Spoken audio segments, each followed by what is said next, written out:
نحمده ونصلي على رسوله الكريم اما بعد فاعوذ بالله السميع العليم من الشيطان الرجيم لقد كان لكم في رسول الله أسوة حسنة وقال الله تعالى في كلام مجيد ربنا وابعث فيهم رسولا منهم يتلو عليهم آياتك ويعلمهم الكتاب والحكمة ويزكيهم انک انت العزیز الحکیم۔ اتر کر حرا سے وہ صبح قوم آیا اور ایک نسخہ کیمیا ساتھ لایا، مس خام کو جس نے کندن بنایا، کھرا اور کھوٹا الگ کر دکھایا۔ وہ بجلی کا کڑکا تھا یا صوت ہادی، عرب کی زمین جس نے ساری ہلا دی۔ آج کی یہ بابرکت، بارونق، یہ نشست، یہ مجلس اللہ کی ذات کے بعد یہ اس سب سے بڑی شخصیت کے نام پہ ہے کہ جن کا ایک ایک لمحہ زندگی کا ہم سب کے لیے مشعل راہ ہے۔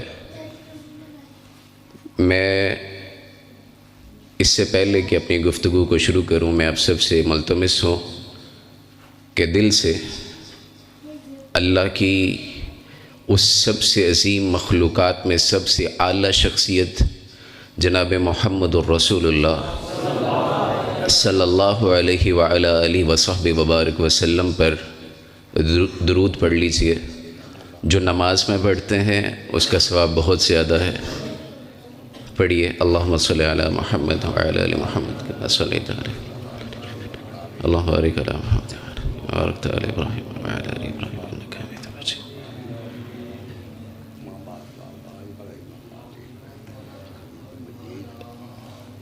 اللہ کے نبی جناب محمد رسول اللہ صلی اللہ علیہ وسلم اس دنیا میں ایک خاص مقصد کے لیے بھیجے گئے تھے۔ آج کا یہ جو دور ہے، یہ دور کہا جاتا ہے ایک اور دور ہے۔ اللہ کے نبی کا جو دور تھا وہ ایک اور دور تھا۔ اس دور اور اس دور کے درمیان 1445 سال کا عرصہ ہے۔ 1450 سال کا عرصہ بیت چکا ہے۔ آج کے دور کے بارے میں کہا جاتا ہے جی آج کی ترجیحات اور ہیں، تب کی ترجیحات اور تھیں۔ اور اسلام کب تک ہے؟ اسی دعا نے چلنا ہے۔ تسی میں نے جواب دو گے، میں سوال کراں گا، کتے میں جواب داں گا، دونوں نے چلنا ہے۔ اسلام کب تک ہے؟ تو کیا کوئی ایسا دین اس دنیا کے اندر رہ سکتا تھا کہ جو قیامت تک چلنا ہو اور اس میں رہنمائی موجود نہ ہو؟ بتائیے، کوئی ایسا ہو سکتا ہے دین؟ اب ایک اور سوال ہے، مسلمانوں کی تعداد پوری دنیا کے اندر 1.5 ارب سے زیادہ ہے۔ کہیں بھی چلے جائیں عزت نہیں ہے، رتبہ نہیں ہے، مقام نہیں ہے، سربلندی نہیں ہے، علم نہیں ہے، فن نہیں ہے، ایجادات نہیں ہے۔ ایسا کیوں ہے؟ اللہ بھی وہی ہے، محمد رسول اللہ کی تعلیمات بھی وہی ہیں، اللہ کا قرآن بھی وہی ہے۔ ہمارے ساتھ مسئلہ کیوں ہے؟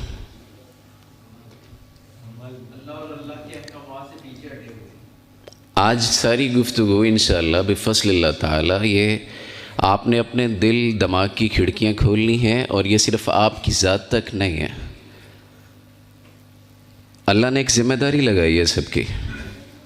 دل میرا تھا کہ میں اپنے قائد کے حلقے میں جا رہا ہوں، انتخابی مارکا بھی ہوتا ہے یہاں پہ، ایک ولولہ انگیز جو ہم نے سیکھا ہے اس انداز کی باتیں آپ سے کی جائیں۔ لیکن پھر سوچا کہ وہ تو ماشاءاللہ آتے رہتے ہیں، ولولہ دیتے رہتے ہیں، میں جوش کی بجائے کچھ ہوش کی باتیں کر جاؤں۔ جوش کی کرنی ہے یا ہوش کی؟ کیونکہ کمی تو ان کے آنے سے رہتی نہیں نا، ہم نے ان سے سیکھا ہے. اللہ ان کی زندگی میں صحت ایمان کے ساتھ لمبی برکت عطا فرمائے. اور جو جہاں جہاں دین کا کام کر رہے اللہ سب کو قبول فرمائے. نبی کریم صلی اللہ علیہ وسلم ایک دین لے کے آئے ہیں. اس دین کی ابتدا ہوئی ہے اقرأ بسم ربک الذی خلق. اس سے تھوڑا سا پیچھے چلتے ہیں. اللہ کے نبی ابھی نبی نہیں بنے، محمد بن عبداللہ تھے. محمد الرسول اللہ نہیں تھے، وہ محمد بن عبداللہ تھے، ایک عام فرد. غور و فکر کرتے تھے.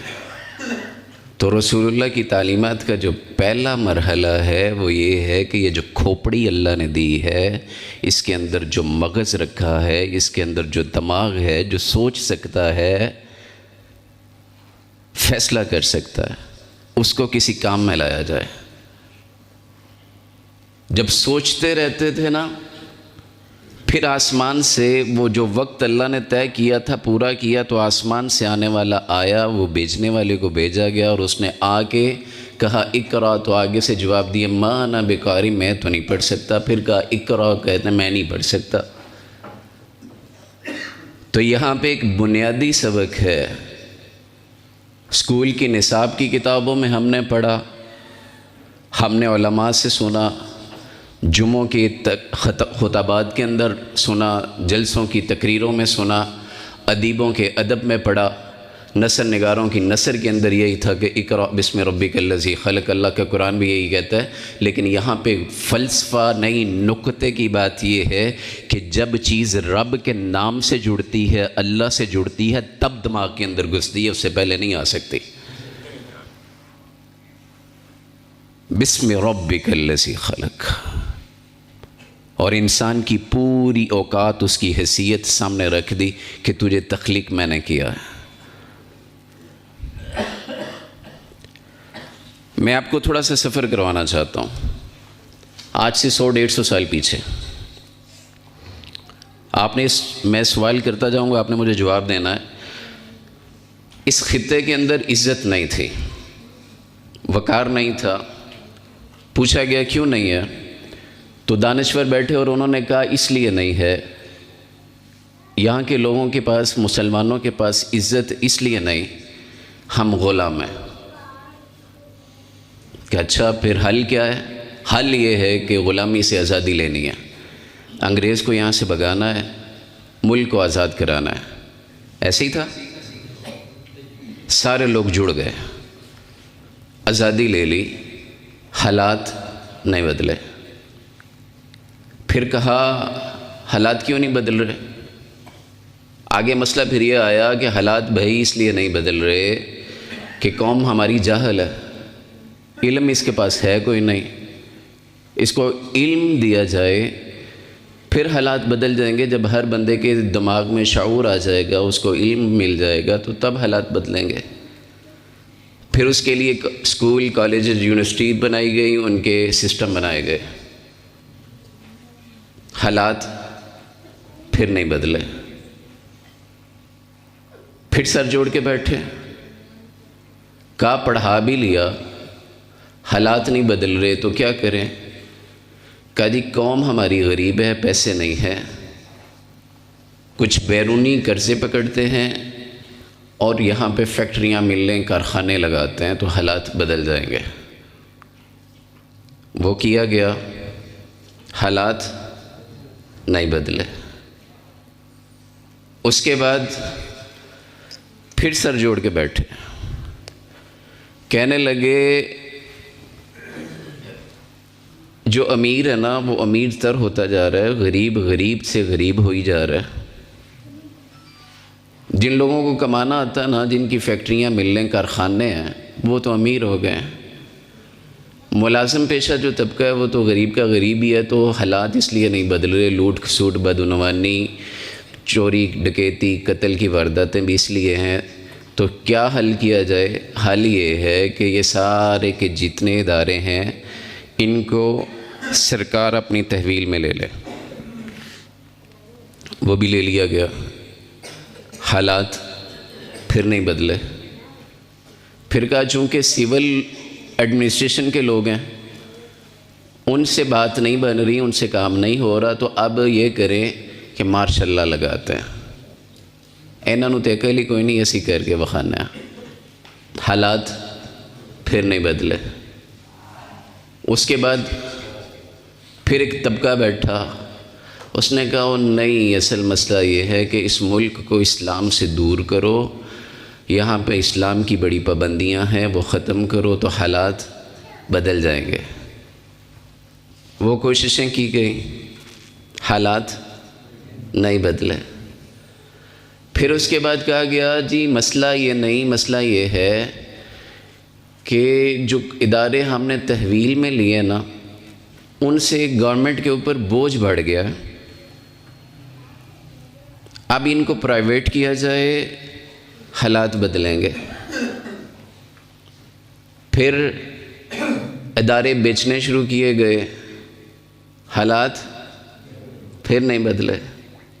ہم بھی حالات بدلنا چاہتے ہیں نا، جو بھی لیڈر آتا ہے سیاسی ہو یا مذہبی ہو یہی کہتا۔ پھر کہا گیا نہیں جی پاکستان کے اندر نا مسئلہ یہ ہے کہ یہاں پہ 2 بڑے خاندان ہیں جن کی حکومت ہے، ان کے اندر ایک تیسرا بندہ گھساتے ہیں، حالات بدل جائیں گے۔ میرا اشارہ خان صاحب کی طرف ہے۔ پیپل پارٹی اور نون لیگ کی حکومت کے درمیان میں خان صاحب کو لایا گیا، حالات اب پھر ایک اور حکومت ہے اور اس کا وہی ایجنڈا ہے، ادارے بیچی جاؤ تو ملک چل جائے گا، حالات بدل جائیں گے۔ تو بدل رہے ہیں، حالات کیسے بدل رہے ہیں؟ آج میں نے صرف اس بات پر رہنا ہے اور نبی کریم صلی اللہ علیہ وسلم کی جو تعلیمات ہے اس کی روشنی میں رہنا ہے۔ ہم نوجوان ہیں، ہم میں سے اکثر جو یہاں سامنے بیٹھے ہیں، سب سے پہلی بات یہ ہے کہ وہی ترتیب ہوگی جو اللہ نے نبی صلی اللہ علیہ وسلم کو دی تھی۔ اقرا، پڑھنا شروع کریں، اسلام پڑھیں، دین پڑھیں۔ اگر محمد بن قاسم جیسا بچہ اٹھ کے 17 سال کی ینگسٹر ٹین ایج کے اندر آ کے اس خطے کے اندر اسلام کو پھیلا سکتا ہے، ساڈے ماسٹر کیتے ہوئے پی ایچ ڈی کیتے ہوئے بابیاں نو سمجھ نہیں آتی کی کرنا، کمانا کہ جانا کدھر ہے۔ ہم نے اسلام کا رب کا دیا ہوا وہ بنیادی علم لیا ہی نہیں، ہمیں پاکیزگی کے مسائل نہیں پتہ، ہمیں روزے کے مسائل نہیں پتہ، ہمیں نماز کی شرائط نہیں پتہ، ہمیں وضو اور طہارت کے طریقے نہیں پتہ۔ دعویٰ ہمارا یہ ہے کہ اگر میرے نبی کی کوئی توہین کرے گا تو میں اس کی گردن اڑا دوں گا۔ اپنے نبی کی ذات، ان کی تعلیمات، ان کے طریقہ کار، ان کے زندگی کیسے گزری ہے وہ تو پتہ نہیں ہے۔ اس اولاد سے بڑا گستاخ کون ہو سکتا ہے اپنے باپ کا، جس کا باپ اسے کہے پتر مینوں پانی لیا دے، پتر آگے سے کہ ابا جی آپ سے بڑا محبت ہے، بڑا پیار ہے، بڑی عقیدت ہے، آپ کو آنکھ سے اوجھل نہیں کر سکتا۔ وہ کہے مینوں پانی لیا دے، ایک کہے نہیں ابا جی بہت محبت کردا میں نہیں جا سکتا اٹھ کے، وہ کہے میں پیاس نال گلا خشک ہو گیا، میں مرن والا ہو گیا، گلے کانٹے چبھ رہے ہیں، پانی پلا۔ وہ کہہ رہا نہیں ابو میں نے تانوں لو یو بہت پیار ہے ابو تہاڈے نال، لیکن میں اٹھ کے پانی نہیں۔ فرما بردار ہے نا فرمان ہے، محبت کر رہے ہیں نا، دعویٰ کر رہے ہیں میں محبت کرتا ہوں، فرما بردار ہے نہیں۔ ہم نبی کا کلمہ پڑھیں، ہم کہیں تو آپ پہ جان قربان کر دیں گے، حی علی الصلاح حی علی الفلاح ہو نہیں آئے، اقرأ بسم ربک الذی کا فرمان آئے، ہم نہیں پڑھیں، ہم اپنی بہن بیٹیوں کو دیکھ کے ان کی عزتوں پہ حملہ کرنے کی کوشش کریں۔ نبی کہے، رب کہے یغضوا من ابصارہم، نگاہ جھکا لے، میں کہوں نہیں ایت میری معشوق ہے، میری تو گرل فرینڈ ہے، میں تو اس سے چکر چلاؤں گا، میں تو اس کے ساتھ رہوں گا، میں تو ایکسٹرا میریٹل افیئر کی طرف جاؤں گا۔ ادھر سے کوئی کہے، میں کہوں گوئے تو میرے نبی نے کچھ کہا تیری گردن اڑا دوں گا میں۔ تو ہوتا کون ہے میرے نبی کے بارے میں اس طرح بات کرنے والا؟ کلمہ تو پڑھتا ہے، قرآن تیرے پاس ہے، اللہ کا فرمان تیرے پاس ہے، اور تیرے کرتوت کیا ہیں؟ تو دنیا بدلنا چاہتا نا، وہ اقبال نے کہا تھا سبق پڑھ پھر صداقت کا، عدالت کا، شجاعت کا، لیا جائے گا کام تجھ سے دنیا کی امامت کا۔ دنیا کا امام بننا تھا تجھے۔ اللہ نے تیرے بارے میں کہا تھا کہ میں نے انی جاعل فی الارض خلیفہ، میں نے زمین کے اندر ایک نائب بنانا ہے۔ ہمارا باپ تھا ابراہیم، جسے کہا تھا تجھے امام بنا دیا ہے۔ ہم سب پیروں کی اولاد ہے نا؟ ہمارا باپ آدم نبی ہے، نوح ہمارا دوسرا باپ نبی ہے، ابراہیم تیسرا باپ انسانیت کا نبی ہے، محمد رسول اللہ ہم سب کے نبی ہیں، باپ ہیں۔ اسی تے آپ سادات دی اولاد نا، سارے سید ہیں، پیروں کے بچے ہیں۔ حرکتیں ہیں،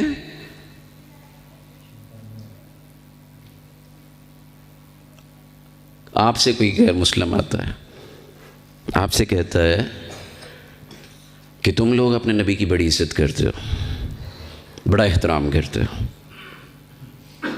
مجھے یہ بتاؤ تمہارے نبی کے اندر کوالٹیاں کیا ہیں، تمہارے نبی کی صفات کیا ہیں جو مجھے متاثر کرے میں کلمہ پڑھ لوں۔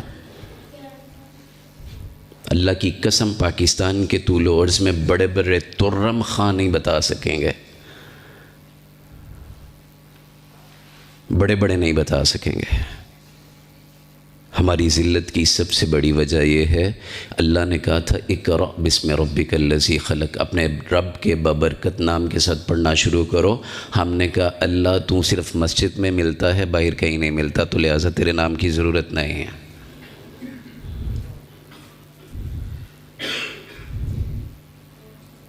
ہم نے وزڈم کے، عقل مندی کے قوانین پکڑے کارل مارکس سے، لینن سے، موزے تونگ سے، ہم نے جغرافیہ کرسٹوفر کولمبس سے پکڑا۔ وہ محمد رسول اللہ صلی اللہ علیہ وسلم نے تربیت کی تھی۔ آپ کبھی تاریخ اٹھائیں، علماء کے پاس بیٹھیں، احادیث اٹھائیں، دیکھیں کہ اللہ کے نبی کی وہ بات هو الذی ارسل رسولہ جو اللہ نے نبی صلی اللہ علیہ وسلم پر اتاری تھی کہ ہم نے نبی کو بھیجا اس لیے لیظہرہ علی الدین کلی، زمین کے چپے چپے پہ رب کا قانون، رب کا نظام نافذ کر آئے۔ اس نبی کے چلے جانے کے بعد 50 سال اگلے 50 سالوں کے اندر پورے معلوم دنیا کے خطے کے اوپر اسلام کو نافذ کر دیا گیا تھا، اسلام کی حکومت بنا لی گئی تھی، اور کرنے والے دریاؤں میں گھوڑے ڈال کے یہ بات کہہ رہے تھے ربا اگر پتہ ہو اس پانی کے آگے دور سمندر کے اس پار اللہ کوئی لوگوں کی بستی ہے، لوگ بستے ہیں، اللہ ہم تیرے نبی کی بات وہاں تک پہنچائیں گے، لیکن اللہ ہمیں یقین نہیں ہے کہ آگے پانی ہے، پانی کے بعد آگے خشکی ہوگی یا نہیں ہوگی۔ بحر ظلمات کے اندر گھوڑے ڈال کے کہہ رہے ہیں اللہ تیرا دین پہنچایا ہے۔ ان لوگوں کی وہ تعلیم تربیت اٹھائیں، انہوں نے کون سا نسخہ ایسا پڑھا تھا کہ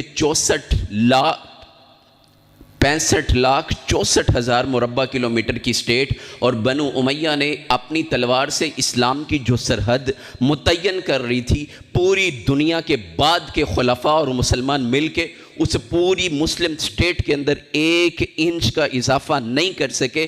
اس سب کے باوجود کسی عرب کو، کسی غیر عرب کے کسی مسئلے کے لیے اللہ کی قسم کسی سے جا کے پوچھنے کی ضرورت نہیں پڑی کہ فلاں علاقے کے فلاں لوگوں کا فلاں مسئلہ ہے تو کیسے حل ہوگا۔ انہیں پتہ تھا کہ ان کے پاس رب کا قرآن ہے، محمد کا فرمان ہے، انہیں تیسری چیز کی ضرورت پڑی نہیں۔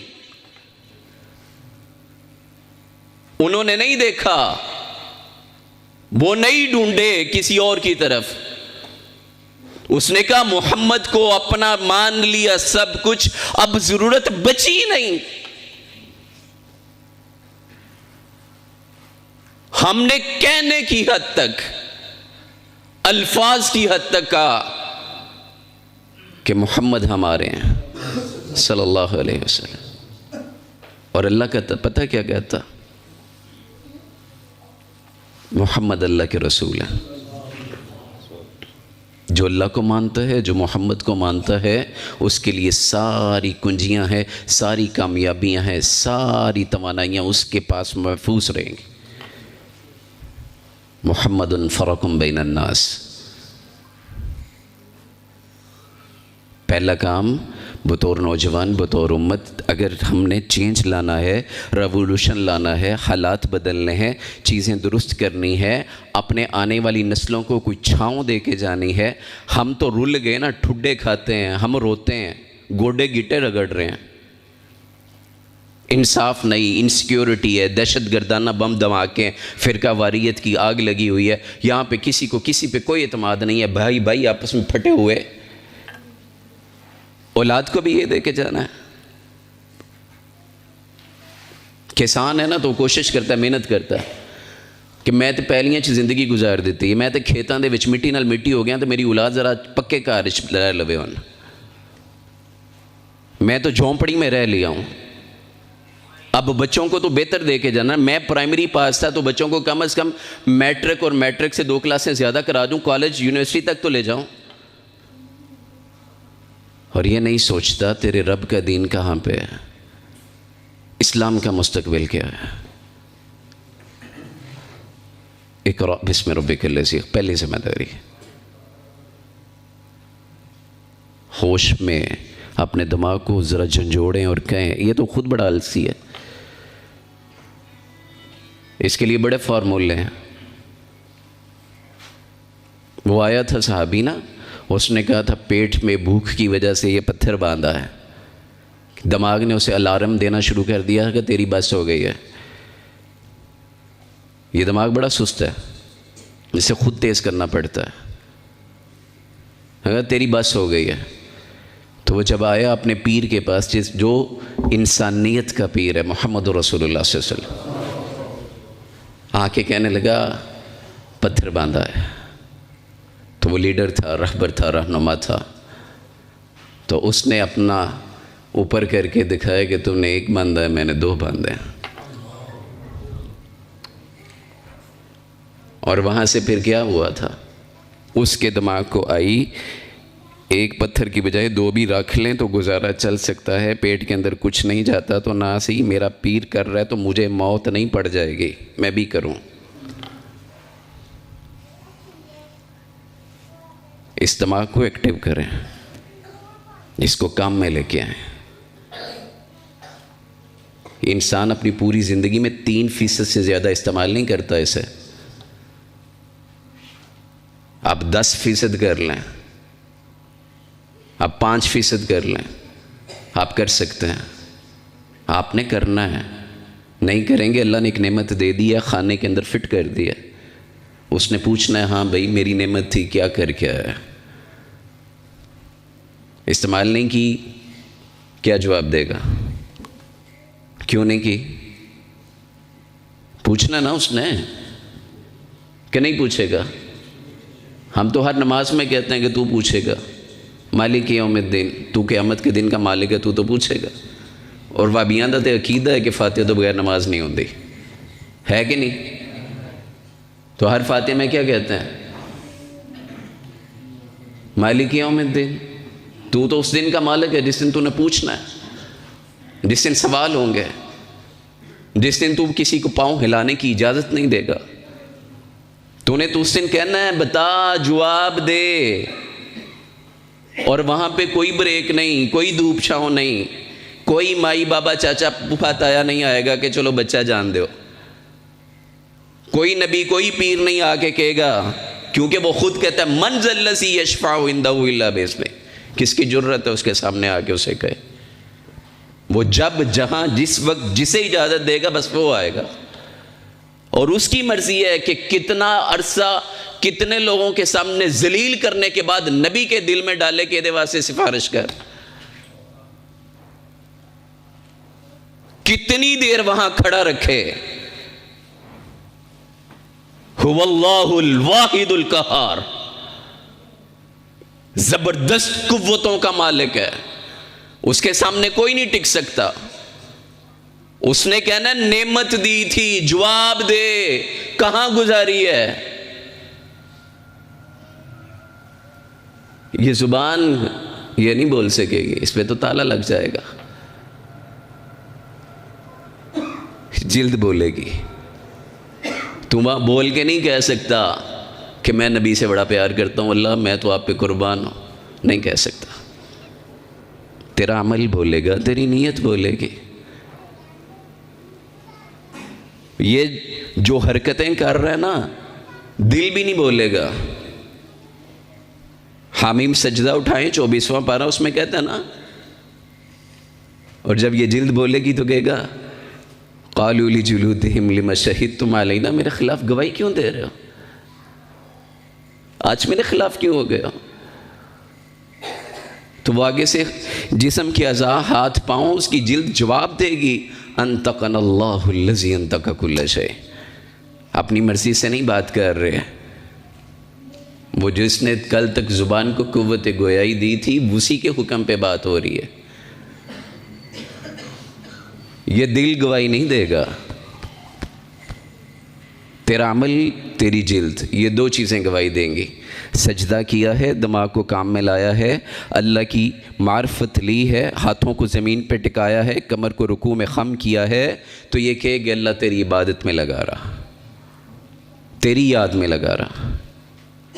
اور اگر بازار میں ہے، کاروبار میں ہے، کالج یونیورسٹی میں ہے، گرل فرینڈ کلچر میں پڑا رہا، انٹرنیٹ پہ ٹائم ضائع کرتا رہا، دوستوں کے ساتھ تاش کھیلتا رہا، چوکو چراہوں میں بیٹھ کے سیٹیاں مارتا رہا، گزرنے والی خواتین کو چھیڑتا رہا، کرپشن کرتا رہا، جھوٹ دھوکہ فراڈ کرتا رہا، تو وہ وہی آئے گا سامنے. گندم بیج کے چاول نہیں لے سکتا انسان اپنی کھیت سے.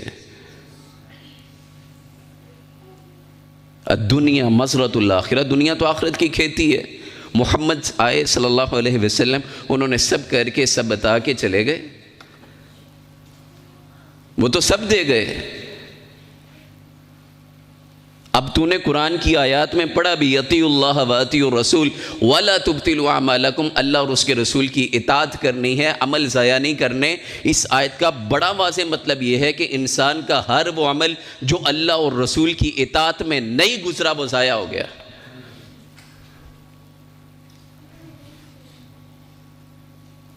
محمد صلی اللہ علیہ وسلم صرف کہنے سے نہیں، ماننے سے، بنانے سے بنتے ہیں،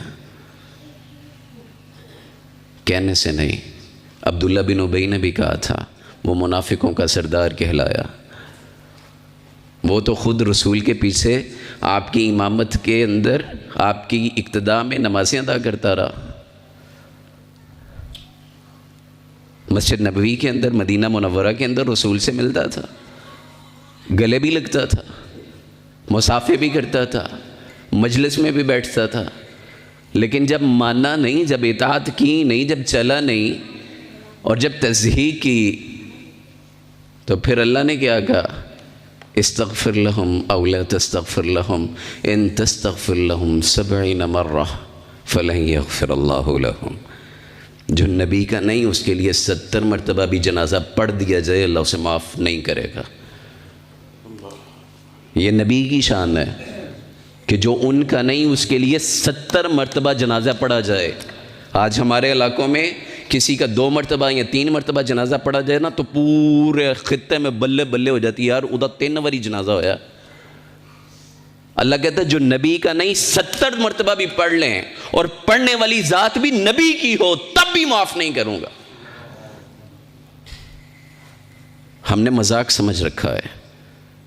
اشہدو ان لا الہ الا اللہ واشہدو ان محمد رسول اللہ، کوئی مذاق نہیں ہے.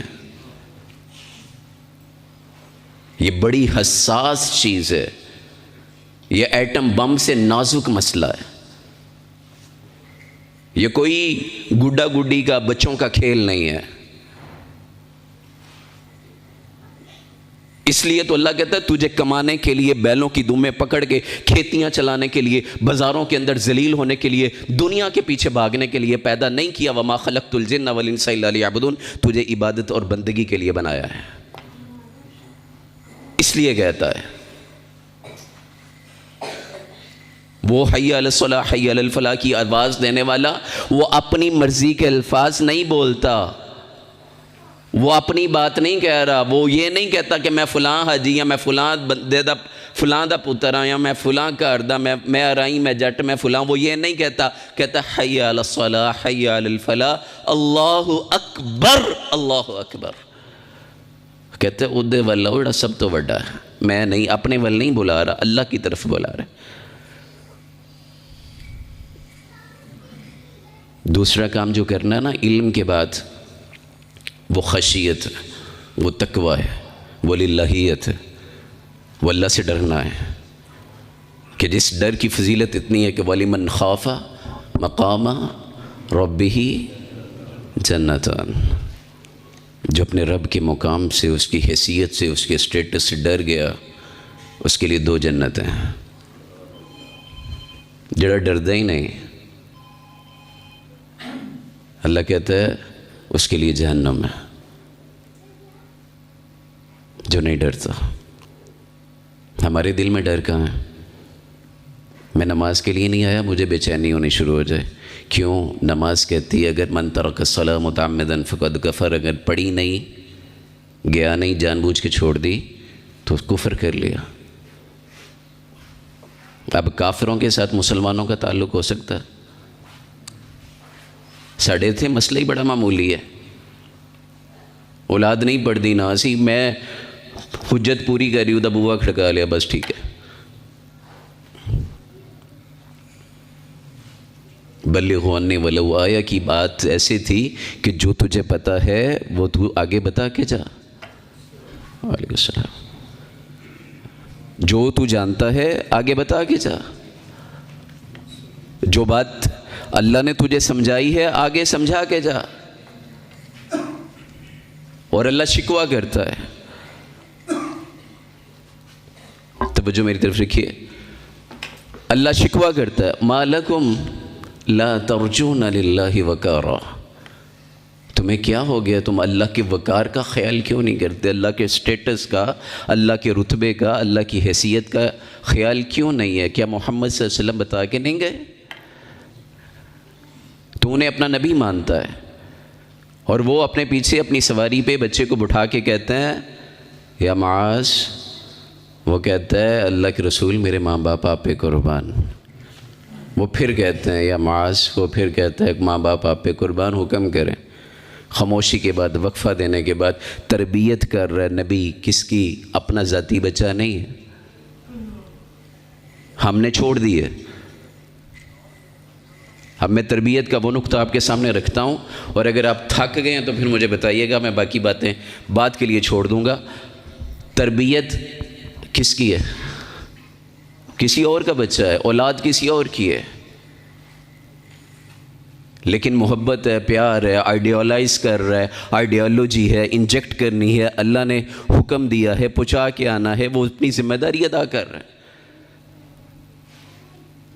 اور اسے کہہ رہا ہے اگر تیرے پاؤں میں پہنے جوتے کا تسمہ بھی ٹوٹ جائے تو تم ابے سے نہیں، اماں سے نہیں، کس سے کہے گا؟ ہمارے ہاں تربیت کیا ہوتی ہے؟ بچہ کہتا ہے بابا یہ چاہیے، یا ابو جی یہ چاہیے، یا ابا فلاں چیز لینی ہے، تو کہنا میں لے کے آواں گا۔ تو کون ہے؟ تیری اوقات کیا ہے؟ تیری حیثیت کیا ہے؟ تو مالک ہے زمین کا، تو خالق ہے اس جگہ کا، میں لے کے آؤں گا، تو کیا ہے؟ اللہ نے دینا ہے، اولاد کو سمجھا، اسے کہ میں نہیں لا سکتا، تو دعا کر، رب دے گا، پھر لاؤں گا، میرے نہیں، اگر نہیں مل رہی، دعا کے بعد بھی نہیں مل رہا، اسے کیا ابھی اس کا وقت نہیں آیا، اللہ کو منظور نہیں ہے، صبر کر، استقامت کر، اللہ سے جڑا رہ، تعلق بنا کے رکھ۔ نبی صلی اللہ علیہ وسلم یہی تو کہہ کے گئے، جب آنے والے آتے تھے آ کے کہتے تھے کتنا صبر کرنا ہے، اور آگے سے ایک آیات اتری ہے، ام حسبتم ان تدخلوا الجنہ ولما یأتکم مثل الذین خلو من قبلکم مستهم البأساء والضراء وزلزلوا حتی یقول الرسول والذین آمنوا معه متی نصر اللہ۔ صبر کر، استقامت کر، اصبر آل یاسر، آل یاسر صبر کرو، استقامت اختیار کرو، اللہ کی جنت موجود ہے، میں وعدہ کرتا ہوں۔ کیوں یہ تربیت ہے؟ کیوں اللہ کس چیز کا مالک نہیں ہے؟ اللہ کیا نہیں کر سکتا تھا؟ محمد کے ساتھیوں صلی اللہ علیہ وسلم کے ساتھیوں کو تکلیفوں سے کیوں گزارا گیا؟ کیوں نیزوں کی انیوں کے اوپر انہیں تڑپایا گیا؟ کیوں تپتے ہوئے صحراؤں کے اندر انہیں ریت کے اوپر لٹایا گیا؟ کیوں انہیں کوئلے کے اوپر لٹا کے ان کے سینوں کے اوپر پتھر رکھے گئے؟ کیوں رکھے گئے؟ تیرے اور میری تربیت کے لیے کیا گیا کہ اولاد کو بتا کے جانا ہے اگر کلمہ کملی والے کا پڑھا ہے، محمد رسول اللہ کا پڑھا ہے، تو اس میں تکلیفیں آئیں گی، آزمائشیں آئیں گی، استقامت اختیار کرنی ہے، اللہ سے ڈرنا، شکوہ نہیں کرنا۔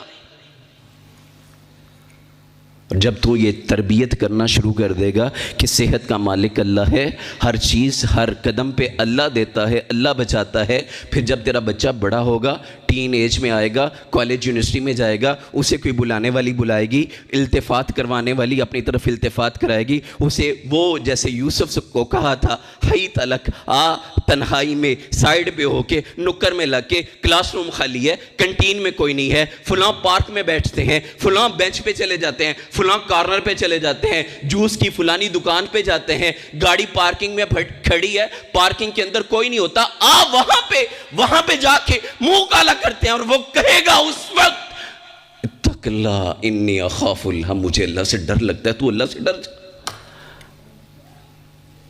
تو نے اللہ کی پہچان کرائی نہیں، محمد کا رتبہ بتایا نہیں، آپ کا مقام بتایا نہیں، تو نے تربیت کی نہیں، تیرا بچہ کسی بھی دعوت دینے والی کو انکار نہیں کرے گا۔ تو کیسی نبی کی امت پال رہا ہے؟ تو کس انداز میں لے کے چلے گا؟ یہ دین تجھ سے کیا تقاضا کرتا ہے؟ تو کیا سمجھتا ہے قبر کے اندر جائے گا تو ایم ہی سوال ہو جائے گا، ایم ہی جواب دے دے گا؟ تو وہ تو کسی کافر کو، انگریز کو رٹا لگواؤ تو وہ بھی یاد کر لے گا، لیکن قبر کے اندر جواب اس کا نکلے گا، منہ اس کا کھلے گا، وہ الفاظ جو شریعت نے بتائے وہ بندہ ادا کرے گا، جو شریعت پہ چلتا رہا، جو اللہ کا خوف دل میں رکھتا رہا، جو محمد صلی اللہ علیہ وسلم کو اپنا سب کچھ سمجھتا رہا، مانتا رہا، قدم قدم پہ پیروی کرتا رہا۔ تو نہیں کرے گا، کوئی نہیں آئے گا، تو کہے گا ہاں لا ادری منو کی ہو گیا، مجھے تو پتہ ہی نہیں۔ ماشاء اللہ، اہلاً وسہلاً مرحبا۔ تو کچھ بھی نہیں کہہ سکے گا۔ اس سے آگے جو محمد صلی اللہ علیہ وسلم نے تربیت کی تھی، وہ اس کی دوسری مثال ہے۔ وہ مرشد تھا، آیا تھا، اس نے کہا چوری کی عادت ہے، چھوڑ نہیں سکتا۔ کہا اچھا، جا مکے میں ہمارے قیدی موجود ہیں، اسلام قبول کیے ہوئے، کلمہ پڑھنے والے، اذیتیں دے رہے ہیں، جا چھڑا کے لے آ۔ علماء نے بڑا مسئلہ سنایا ہوگا، آپ نے بھی سنا ہوگا، واعظ بھی اسے بیان کرتے ہیں، مفکرین بھی بیان کرتے ہیں، لیکن تربیت کا پہلو یہ ہے کہ جب پہچاننے والی جس کے ساتھ تعلق تھا، جب اس نے پہچانا تھا، اس نے کہا آجا، میں نے تجھے پہچان لیا، تو وہی ہے، تیری چال بتا رہی ہے، تو وہ ہے۔ تو اس نے کیا کہا؟ جس کے ساتھ پہلے تعلق ہو، دوبارہ تعلق بنانا مشکل نہیں ہوتا، اس سے سب سے آسان ہوتا ہے۔ اس نے آگے سے کیا کہا تھا؟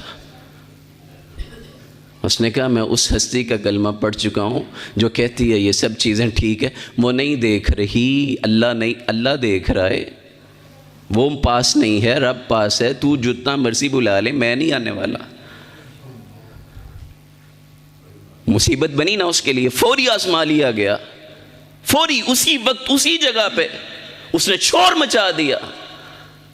اس نے کہا تمہارے قیدی جو چھڑا کے لے کے جاتا ہے، میں نے چور پکڑ لیا ہے، تمہارا چور ادھر ہے۔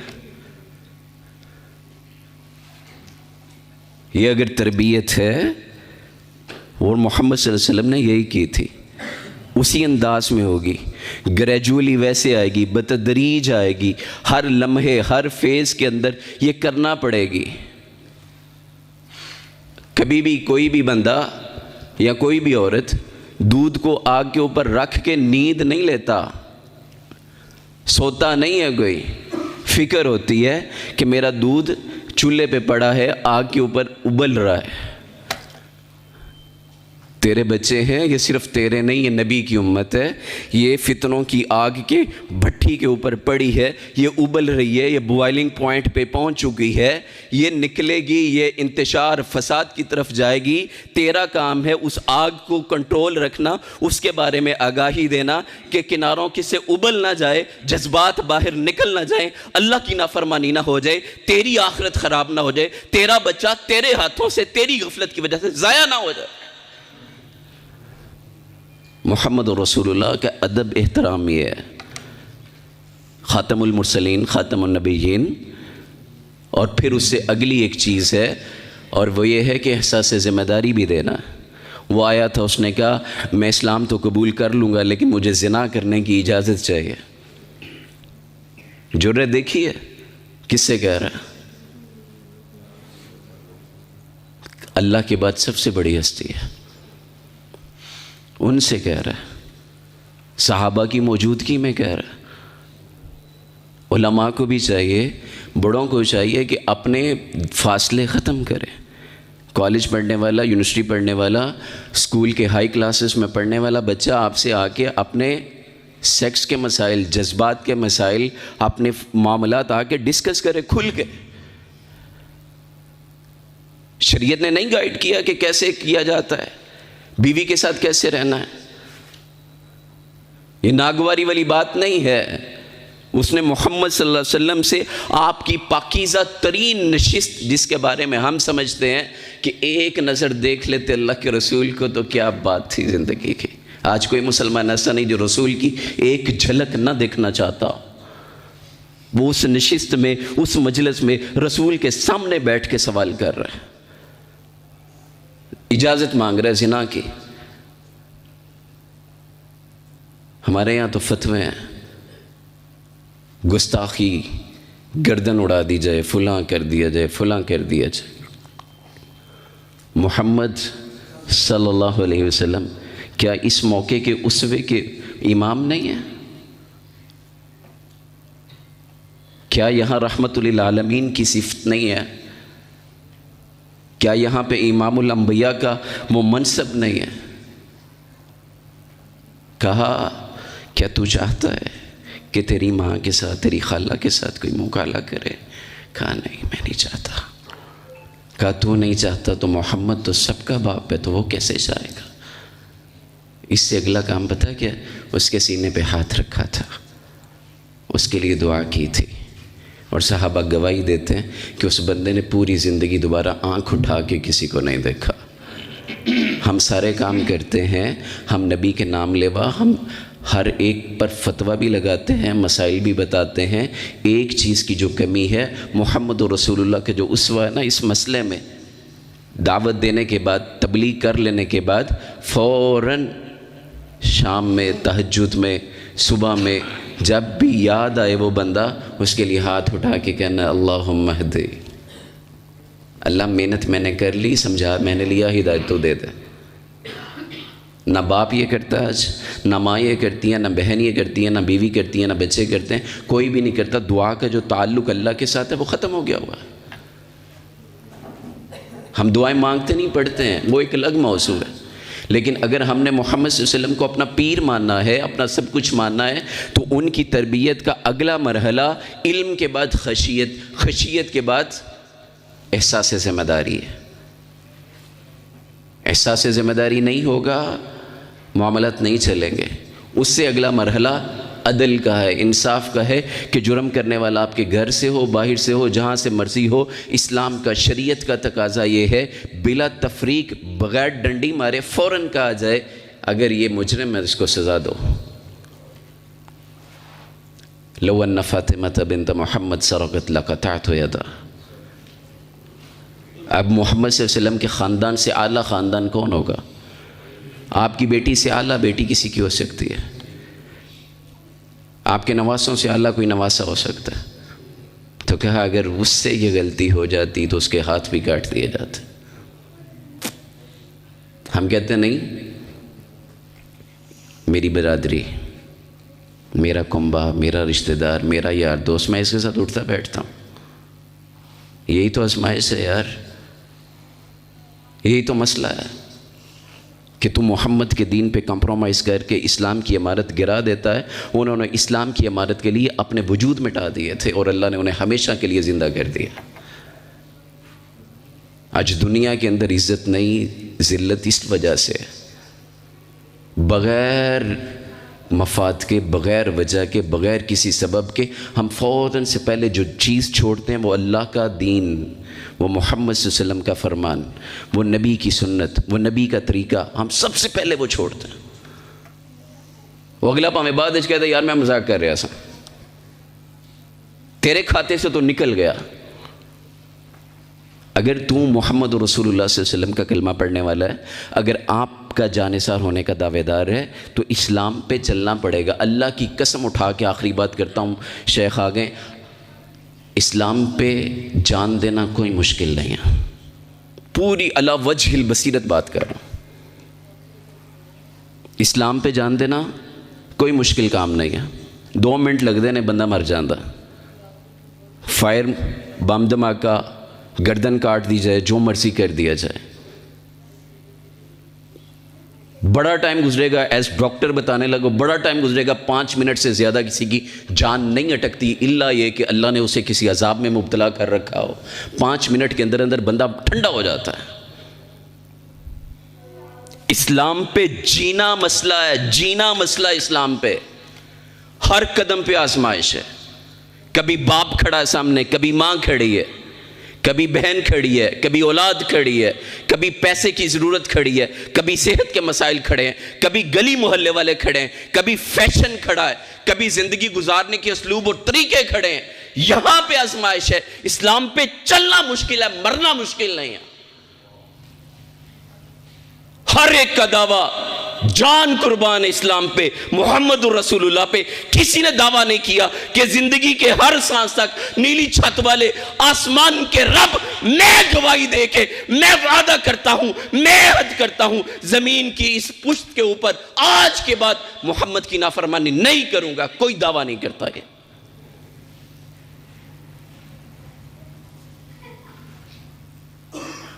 کانوں کے چسکے کے لیے بلائے، سنا، بلے بلے ہوئی، اس کا اتنا کراؤڈ ہے، اس کا اتنا رش ہے، اس کے اتنے لوگ تھے، اس نے یہ کھانا پکایا، اس نے یہ اشتہار لگوائے، اس نے یہ فلیکس لگوائے، اس نے یہ کام کیے، یہ معاملات کیے۔ یار اللہ کے ہاں تیری قبولیت کیا ہے؟ تیرے جلسے کے اندر اسلام قبول کرنے والا کون بندہ ہے؟ تیرے جلسے کے اندر آج کے بعد سنت کی مخالفت چھوڑنے والے کتنے لوگ ہیں؟ کتنے لوگوں نے دعویٰ کیا آج کے بعد محمد کی سنت یہ جو چہرے کے اوپر ہے نہیں کٹاؤں گا، نہیں مونڈوں گا، چھوڑ دوں گا، اسے معاف کر دوں گا۔ کتنی عورتیں جنہوں نے کہا آسمان کے رب سے وعدہ کیا محمد رسول اللہ کی تعلیمات کے نام پر کہ آج کے بعد بے پردگی، برہنگی چھوڑ کے اللہ کے دین کے تابع ہو جاتی ہیں۔ پروڈکٹیو تو یہ کرنے کا کام تو یہ تھا، چیزیں چلانے والی تو یہ تھیں، اور یہ وہ واحد نے کی ہے۔ اگر تو اللہ کے علاوہ مسجد میں، میدان جہاد کے اندر، بازار کے اندر مال کی تقسیم کرتے ہوئے تو کام کرتا ہے، یہ واحد نیکی ہے جو تیری نیت کی بربادی کی وجہ سے تجھے جہنم میں لے جائے گی۔ ہر نیکی جنت میں جانے والی ہے، لیکن تو نے اگر اللہ کے لیے نہیں کیا، تو نے محمد رسول اللہ کے فرمان کے مطابق نہیں کیا، تو یہ نیکی تیرے لیے بربادی ہے۔ دنیا میں مال بھی گیا، جان بھی گئی، وقت بھی لگ گیا، سب کچھ ہو گیا، لیکن دنیا میں ختم ہو جانے کے بعد یہ نیکی تیرے سمیت تیری ایفرٹ اٹھا کے دونوں جہنم میں پھینک دی جائے گی۔ اللہ تبارک و تعالی جو میں نے کہا مجھے سب سے زیادہ عمل کرنے کی توفیق دے، جو آپ نے سنا اللہ آپ کو بھی عمل کی توفیق دے۔ وآخر دعوانا الحمدللہ رب العالمین۔